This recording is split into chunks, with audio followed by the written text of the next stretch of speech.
All right, welcome back to Horrific Horror Review. I'm Jim King. I'm Eric B.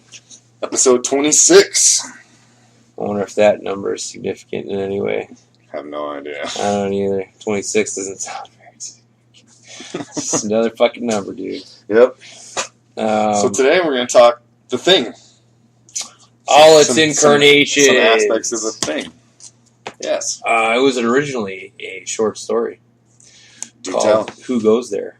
And I believe it was a copy of Weird Science or like Weird Tales or something. You know, one of those. Like Robert E. Howard's shit was printed in a lot of that shit. I think it's one of those type of books. One of those like pulpy 40s books.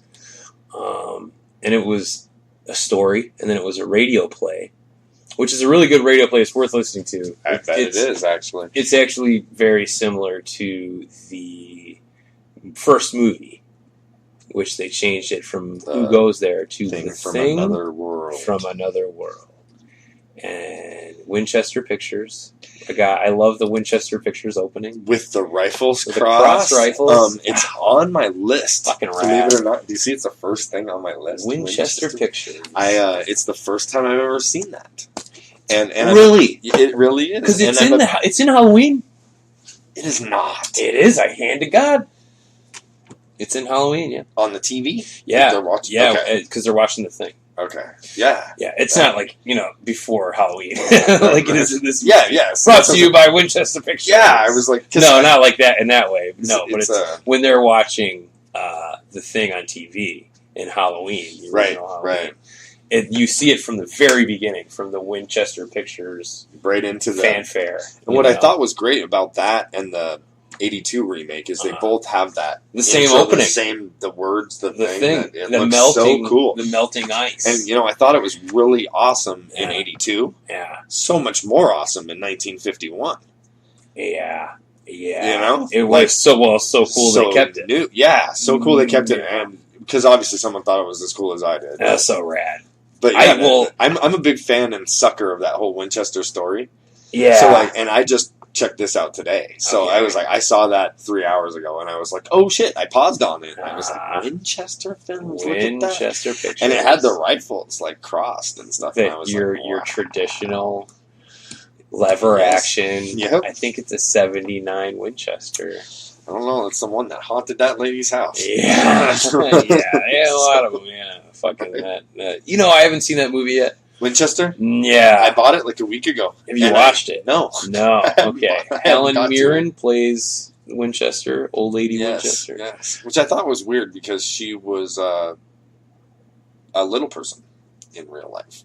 What the fuck? Was she? Yes. That she was a midget? Yes. She was a little person. Yes. Like in the Time Bandit sense. In the like one of the things that I remember vividly of the tour of the house, my parents took me there when I was a kid, is there's a little door next to every big door. And obviously they had to keep building to keep the spirits away and stuff. Wait, you were there? Yeah, I've been there. I went on the tour. It was fucking amazing. You buried the lead, man. You got to start with that. You were in the Winchester Mansion? I was. Fuck yeah! I went there for the whole tour. I've always wanted to go there. It affected me. It was so weird.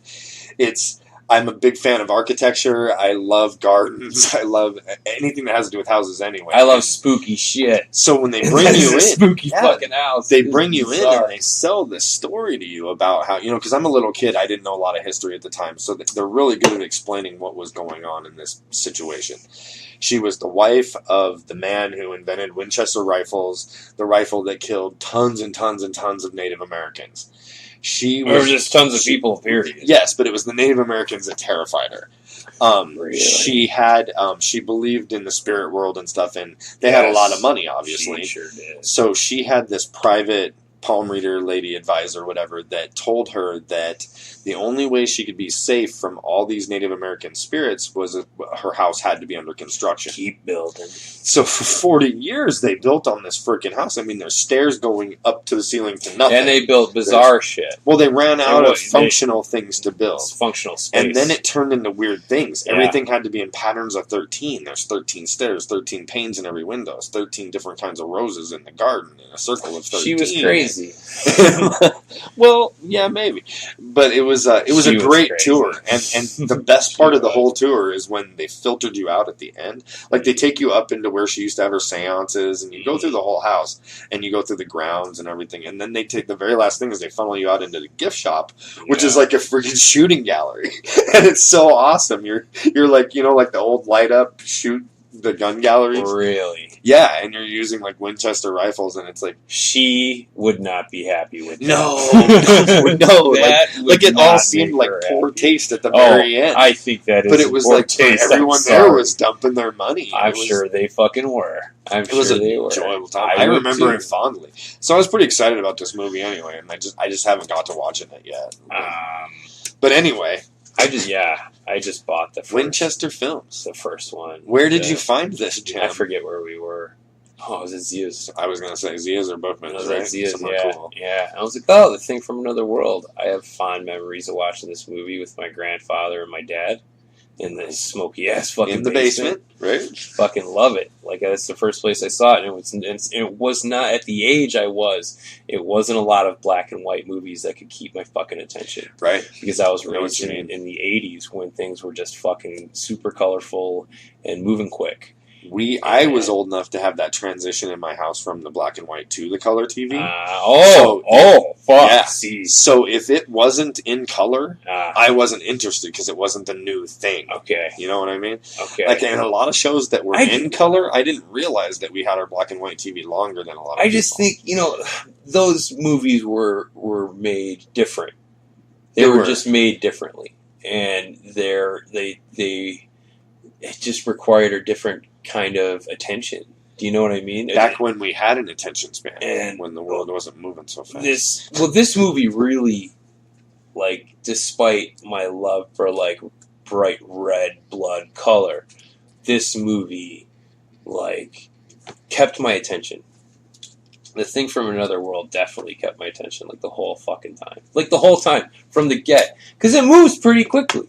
Yeah, it's like 1, 2, 3, 4, 5. 1, 2, 3. Like it just keeps moving, and the dialogue is like real. It's from what I understand, this is the first real major movie where the dialogue, like people will be speaking over each other in the background. Whereas before this, it was a very like natural way of speaking, like the way people, as opposed to my line, your line, my line, her line, scene. It was much more like organic and fluid, like the way people really talk. Right. Like when you watch it, listen for it. It's like people kind of like it's. We don't recognize it now because that's just how they do shit. Right. But for a while, that's movies were movies. Right. It wasn't real life at all. It was movie world. Exactly. But some cool characters in that movie. You haven't watched it yet, right? I have not. You've watched pieces of it? I did. I watched a couple extended clips. I'll lend it to you and then we'll talk about it. Okay. So let's talk about the big one. The biggie. John Carpenter's The Thing. Yeah, John 1982. Kurt Russell. We were discussing this. It is so fucking good. Fucking phenomenal. It is so it's got to be in the top 10 horror movies of all time. It's got great story, great gore, great characters, insane cast, right? So like fucking everyone good. In there is everybody there is playing a really and the gore believable character. And I have to say it, not being a salesman, I get no commission on this, but it is Blu-ray amazing. I today for the first time in my life said, "Wow, Blu-ray is worth it." I've always been like, I don't give a shit what format my movie's on. Right. Videotape, DVD, fucking mini disc, whatever, Laserdisc, I don't care. And I was watching your copy of. We were watching your copy of The Thing. We were watching the dog scene because I wanted to watch the dog scene real quick. And fuck me, you see everything. The first true transformation you get to see happening, and it's fucking phenomenal. Gore and gross and shiny and wet and so wet. Such a great transformation. It's the wettest monster out there. When I think of transformations, besides the blob and the Thing are like some wet motherfuckers. And Phantoms, like a motherfucker. You have to say it. Phantoms. Anyways. So yes, I give this movie 10 stars just for gore alone. Totally. Like, it didn't even have to have this Fucking cast or this story gore. or anything, and it would still be cult classic amazing. As a guy who loves gore, I love gore. Fucking love gore. Yes. Man, yeah. It's payoff, 10, right? 10 easy. It's a payoff. Oh my god. This movie probably is what made me love gore, actually. Right? If I'm thinking real hard about it, it's probably where it originates. This movie. The tentacles and I think. So many different aspects too, like the spider, the head that's got spider legs. It's just they took it to so many different planes. It was almost overwhelming how good it was. What quick synopsis takes place in the Arctic or the Antarctic, depending upon which one you're watching. I believe. I think it's 82 is the Antarctic. I believe 82 is the Antarctic. And a flying saucer, that's been, and I believe in the 1982 version, it has crashed and been buried in the ice for thousands and thousands of years. He says like 10,000 years. Like 10,000 years. See, thick the ice is. In the original, it had just crashed a week ago, or not even, like a couple days. Like, hey, this thing crashed. Let's go check it out. Gotcha. And it melted, like the heat of the craft, melted the ice, and it sank, and then it froze back over it again. Right. The lake puddled over it. Right. And in this one, it's been buried there for thousands of years.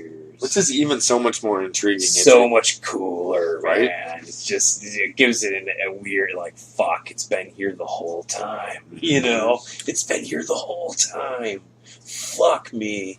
What else is buried out there? Right? Right? Is what or how many more? Because in the 82 version, they show it's like that thing crashed and then it's 300 yards away where they dug that square out. And in of the original, ice. it's the same. It's there's the saucer, and they fuck up. They blow up the saucer. Like they try to melt the ice with I forget what something snappy from 1951. And exactly. Helium nitrogen gas composite. That's what it is. You don't know. Of it. But it burns through the. Oh, you'd know it too if I said what the word was. Probably. And it melts the magnesium. Yes. I think it's magnesium. Super hot, super fast. Yeah, magnesium flares or bombs or something they use to burn the shit. And it catches the fuel of the saucer and blows up the saucer. Beautiful. And the scientist looks at these army guys and he's like, way to fucking go. Like, technology that would have put us thousands of years in the future. Now we're not going to have microwaves for another 50 years. Yeah. You dumb shit. And then this kid with the fucking Geiger counter, it's private. It's like, wait, I'm getting something over here. Might be a piece of the fucking wreckage. Right. And they go look in and it's man-shaped. They're like, oh, fuck. That's another favorite part of that movie. Of the thing, the 82 thing. Is those two faces stretched. When they find the Norwegian camp. Okay. My God, it's got a great startup. You see that and you're like, holy fuck, this dude's melting together or apart or the monster dog part. In the 1982 one is so much different from the original movie monster.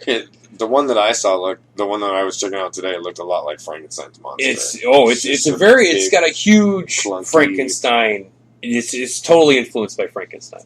It's got a squarish head. Yeah, right. It's a big, bulky guy, slumbering. Slow as shit. Super Jesus, slow. they had 5 minutes to be scared of him. Yeah, definitely Frankenstein's, Frankenstein's alien. You know what I mean? That's what he was. But the new one, the 1982 one, it was just cells. Just cells that could be whatever the fuck they wanted. Yeah. Just flesh that can be whatever it wants. Do I want to have a shell? Do I want to have skin? Do I want to have hair? Spider legs. Whatever.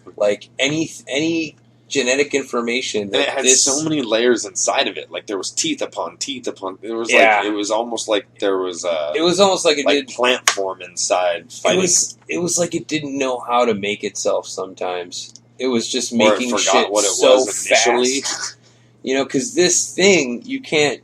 It's a great title The Thing because that's perfect. That's all you can call this thing because it's just pieces of everything. It's just meat that makes mouths and claws and shit and tentacles and like anything from every species you can think of is like splurting out of this fucking monster in a gross like nut. Really? Yeah. And it's sometimes just, green, sometimes red, sometimes they come with all the colors too. The it's purple, super blue. gnarly. Yeah, you know what? That's another thing I realized watching your Blu-ray was how colorful the monster is. Yeah. There's a lot of color in that monster, whereas sometimes if you're watching it on a shitty TV on VHS, it could just look brown and red. Yeah. You know? Just a blob. And then watching it right now, there's like purples and blues and yellows and reds, and it's like, wow, look at that stuff bubbling, eyes you didn't know were there. Crazy, man.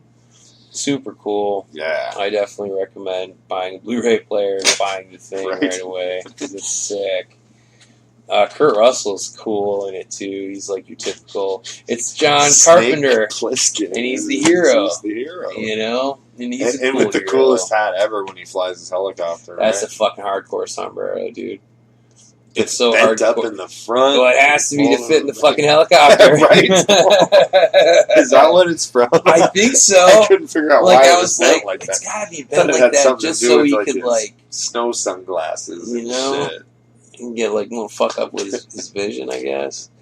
It's so I have a question for you, hero, that I need to know. Yeah, because you watched the 2011 prequel. I haven't got to it. I didn't have a lot of interest in it. I didn't either. But what I need to know is a few things if they stay true to it as far as prequel goes. Okay. Question number 1: does the prequel end with the dog running away and only 2 survivors, and those 2 are in the helicopter, and they're literally the worst shots on the planet, and they have a box of grenades that they don't use until they finally blow them fucking selves up? The prequel ends the way John Carpenter's The Thing begins. There is 2 lone survivors. They're both dudes. They're in a helicopter It shooting picks at that up dog. Right there with them chasing that fucking cool. dog and shooting at it. Okay. Picks up right so there. So that makes me happy. Second pow, thing. Pow, pow, and they only speak Norwegian, so there's no communication. They're like, none. It's not a dog! I know. And it's not a dog! It's a fucking alien. And he has a rifle with a scope, and he shoots dude in the leg instead of the dog right in front of him. Well, worst shots if you watch the prequel, like he's got to be a stormtrooper. You'll know why he missed. Okay, because he had a stressful couple days. I'm sure he did. I'm sure both of them did. But they had grenades, for fuck's sake. They should have just dropped it on the whole fucking area. But anyway, second question. Yeah, when in the 82 version, when they first go to the Norwegian camp, yes, the first guy they find is dude sitting in a chair in like a lab, and he slit his wrists. His throat is like sawed through, and his wrists have been cut, and the blood is like frozen down. Blood. It's such an amazing scene. Sick. But do they show that in the prequel? Yes. Okay, so why the neck? Here. Why the neck? Let me put it. I need to know why the neck. Because he was horrified by what he could. He didn't want that to happen. He did it to himself. Yes, self-inflicted. Yeah, you got to hear. Every single thing they showed it from the side. You see everything you see in John Carpenter's The Thing in the Norwegian camp is explained in this movie. Beautiful. And which I wasn't excited about it either until they started explaining every single fucking thing I saw. I was That's like, worth a watch for me. I'm like, this is worth it. Right. You know, like it's a real companion piece to John Carpenter. Like they made it like it's. I like the idea that someone didn't want to do a reboot. They took it a different direction and explained how this all started. I like the idea of finding the ship and that kind of stuff. John Carpenter made that movie in a way where one story's already happened. Do you know what I mean? Yeah, like we're picking up, like this is like chapter 2. Do you know what I mean? Sure. So it made it, and in that sense, like you take it even further than just one. You know, if you really wanted to keep going. You know how Hollywood is. It won't take long for someone to realize those first couple dogs that ran out of the cage We were just watching it. I Yeah. was just thinking. I was like, "There's no telling that those dogs that just ran out Didn't of there get aren't away thing somewhere. dogs." You know what I mean? Yep. Yep. And that's the thing about the 1982 The Thing, John Carpenter's The Thing, is it's horror on the molecular level, on the cellular level.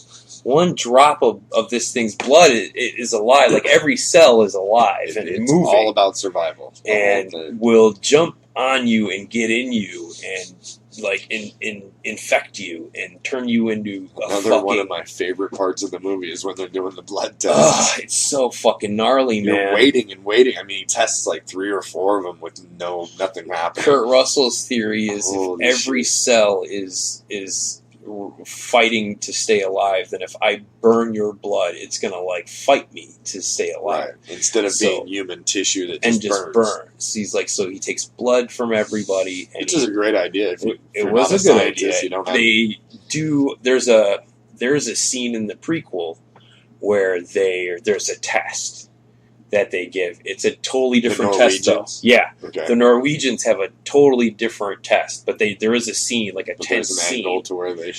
It's interesting. They're like, well, if this thing can only replicate flesh, then you won't have fillings if you're okay. So everyone's gonna open their fucking mouth. Right. Anything artificial that's happened to you wouldn't be It's there. not anything like a heart valve or anything like that.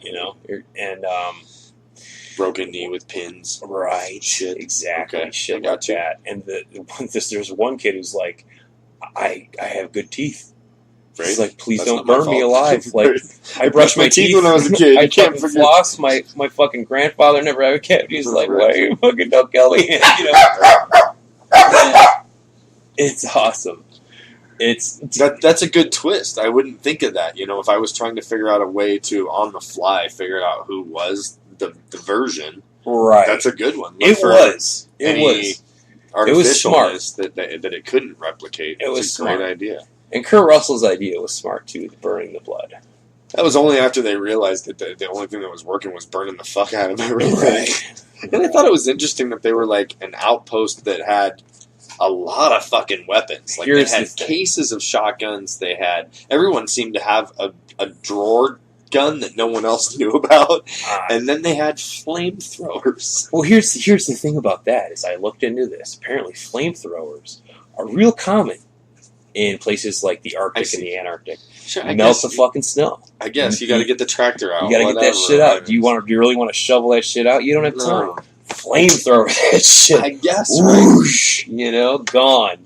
That I was curious about. I was like, there are a lot of fucking flamethrowers in the Arctic. Like I've lived a long, full life, and no one has ever offered me the opportunity to shoot a flamethrower. No one has been like, Eric, get the flamethrower quick, right?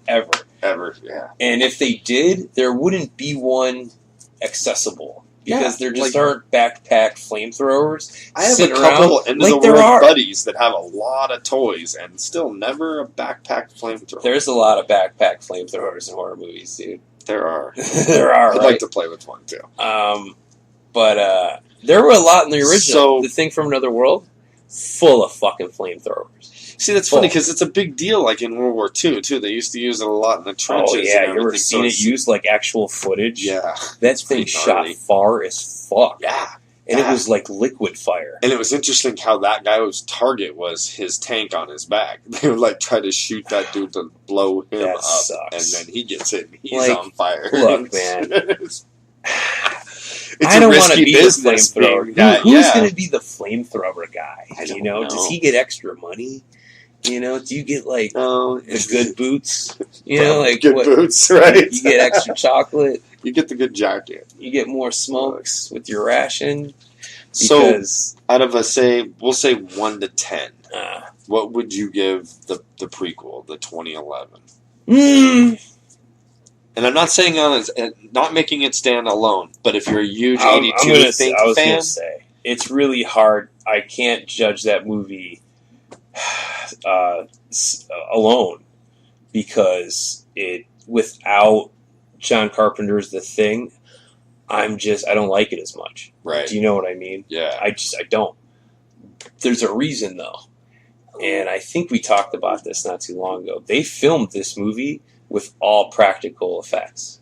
Right. Beautiful, disgusting, worthy of the original Thing practical effects. And the fucking studio was like, rip that shit out, replace it with computer generated shit. CGI, because no kids will. They're like, be no one wants to interested see in this shit. Like, no one wants to see it.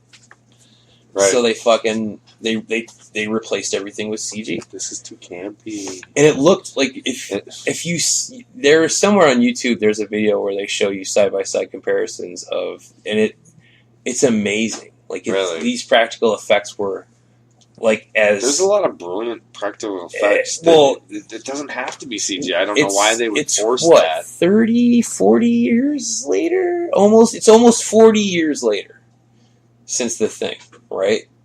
Almost. It's like 35 years, right? Now, technology's like come along. What are you talking about? And then I realized how old I am. I'm like, shut the fuck up. It's like I'm like the 1951. I'm like, no, it's a little more than that. What? 82. It would be 36 years old. 36 years. So, yeah, and what we can do now with practical effects is come further. Right. Do you know? Spend a day watching Stan Winston in school. It's amazing what they can do now. And have you ever heard of Villafane Studios? They're here in No. Phoenix.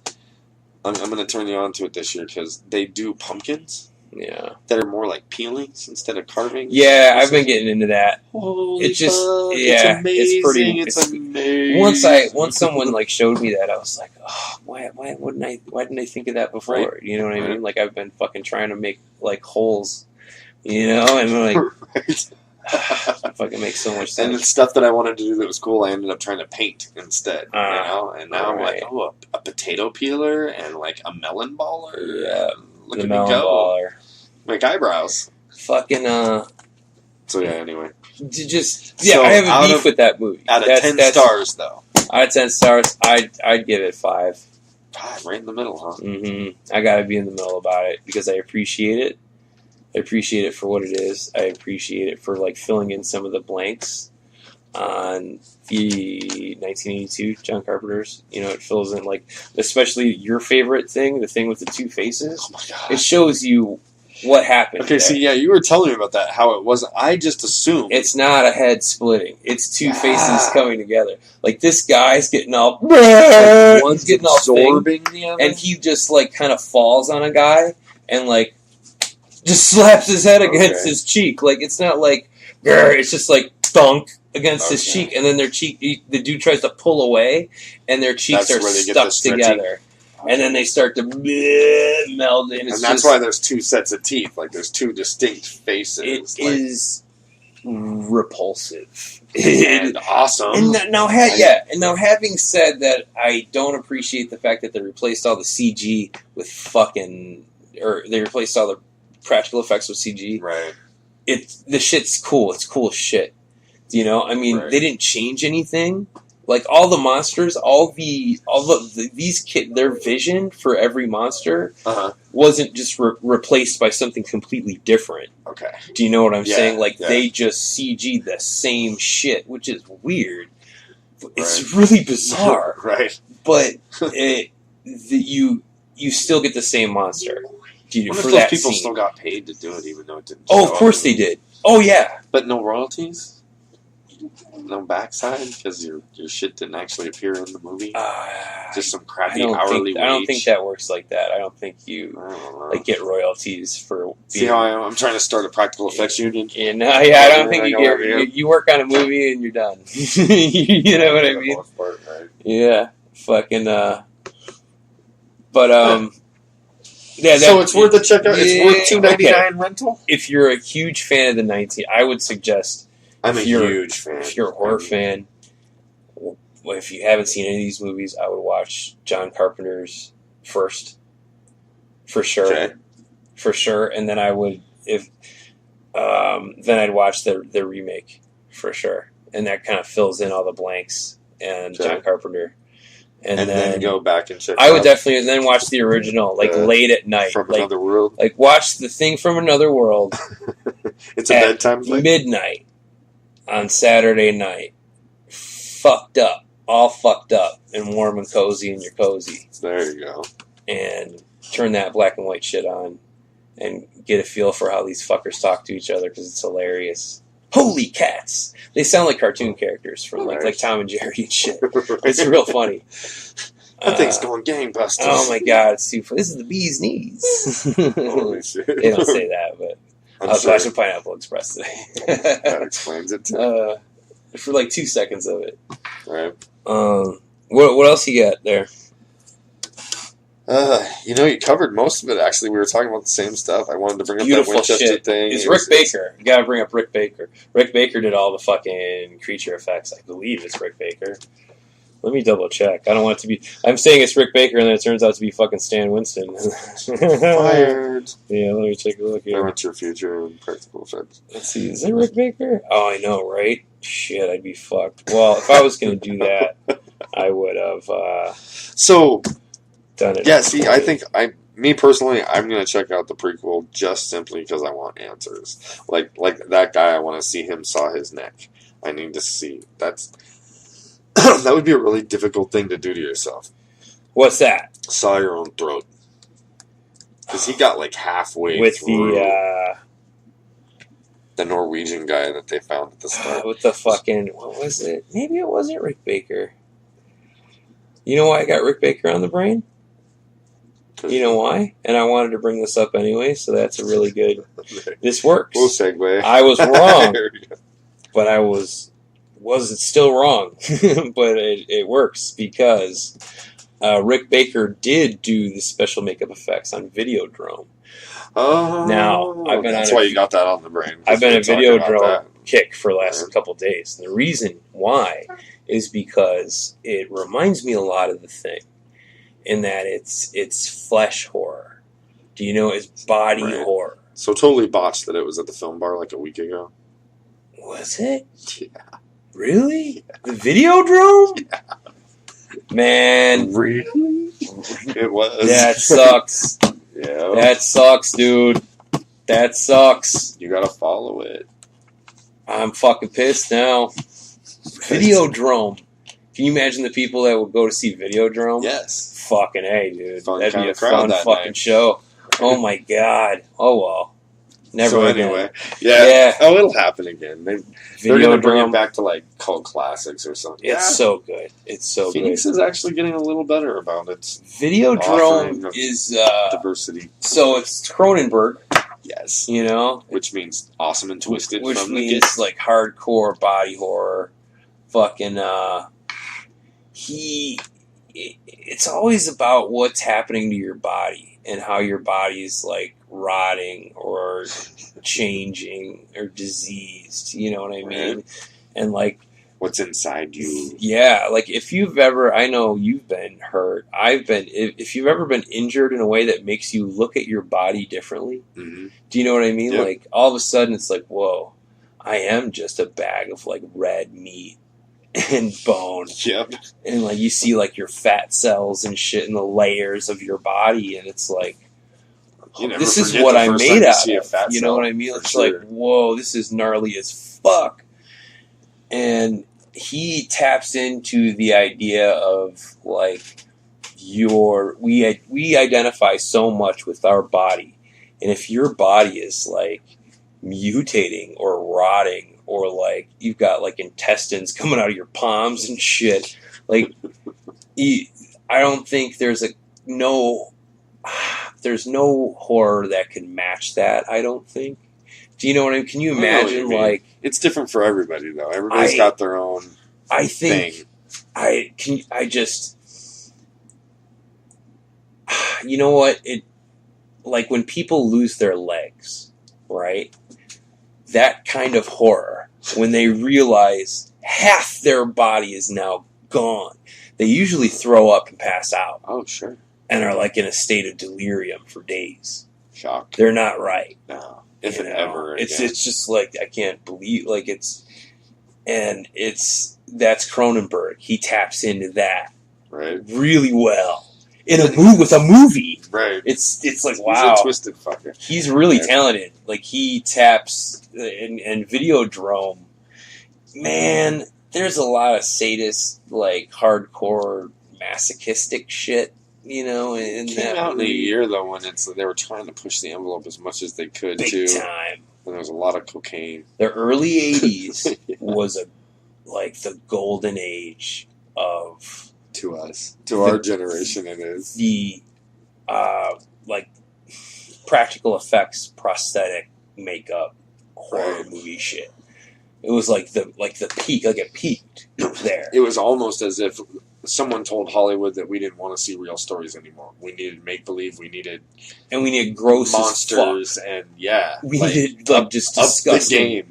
The Fly, and Cronenberg did The Fly like a couple years later, which is like No Fly. there's some solid gore in that movie. It has to go on a list somewhere. And it's about like a guy whose body is changing and rotting and transforming into something like repulsive.